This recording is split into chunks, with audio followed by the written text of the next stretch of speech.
ورحمة الله وبركاته. الحمد لله رب العالمين، والصلاة والسلام على رسوله الكريم. أما بعد، فقد قال الله تعالى: إنا أرسلناك بالحق بشيرا ونذيرا. وقال الله تعالى: لقد كان لكم في رسول الله أسوة حسنة.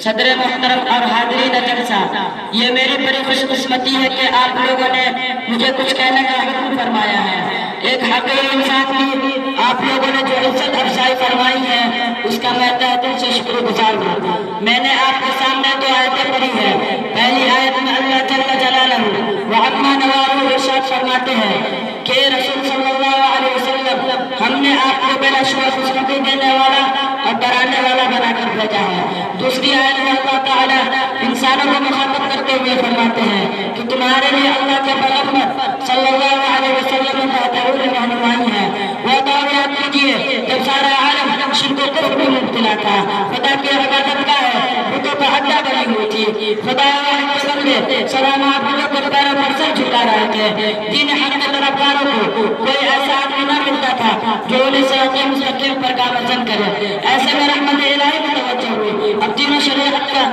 دین و شریعت کا موسم خزاں رخصت ہو رہا تھا، موسم بہار آیا اور اس آسمان کے ساتھ آیا کہ چمنستان عالم پورے گلزار ہو گئے۔